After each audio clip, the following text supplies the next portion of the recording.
បងប្អូនអរគ្នាថ្ងៃនេះយើងបានធ្វើម្ហូបឆាតកួនចាបន្ទាប់ពីយើងបានរៀបចំលាងតកួនលាងអីរួចហើយខ្ញុំក៏បានមកដាក់អីគេបើភ្លើងចង្ក្រានហើយយើងដាក់ខ្ទះហើយយើងបានដាក់ខ្ទះឲ្យរងចាំខ្ទះក្តៅចាគឺយើងរងចាំចេញហើយយើងក៏បានដាក់ខ្លាញ់ចាំម្ហូប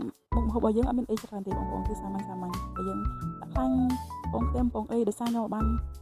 ធ្វើម្ហូបមានសាច់មានអីទេថ្ងៃនេះគឺយើងធ្វើម្ហូប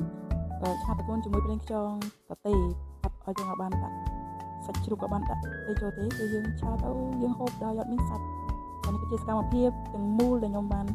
ធ្វើម្ហូបឆាតកូនប្រេងខ្យងគ្រឿងផ្សំយើងខ្ញុំដាក់នៅតាមដូចជាតាមផ្ទះរៀងៗខ្លួនដែលយើងត្រូវការញ៉ាំគ្រឿងរបស់យើងខ្ញុំ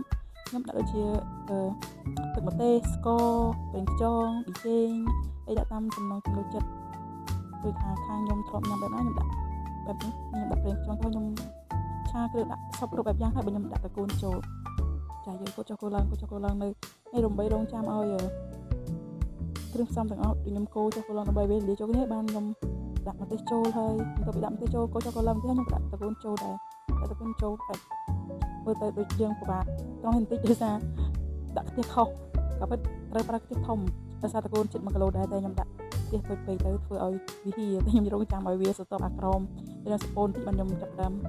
ត្រឡប់ពីចុះឡើងបងប្អូនអរគ្នាក៏ពិតម្ហូបនេះស្រួលទេយើងគ្រឿងផ្សំតែប៉ុណ្្នឹងហើយគឺត្រឡប់ចុះត្រឡប់ឡើងរហូតដល់តកូនយើងមើលទៅឆ្អិនហើយគឺរួចហើយបងប្អូនលឿនខ្លាំងមែនទែនហើយណាមួយវាជួយសំចៃលុយយើងដែរម្ហូបនេះខ្ញុំគិតទៅប្រហែលជាបើយើងអត់គិតគ្រឿងផ្សំប្រហែលជាអស់តែ3,000ទេបងប្អូនដល់3,000ទេបើសិនជាតកូនទូថ្លៃអស់ដូចជា1គីឡូ2,500យើងអស់តែ2,500ទេតែវាអស់តម្លៃតាមទឹកលុយនៃតកូនចាអរគុណច្រើនបងប្អូនអត់មានអីច្រើនទេថ្ងៃនេះយើងមានតែម្ហូបសាមញ្ញអរគុណជម្រាបលា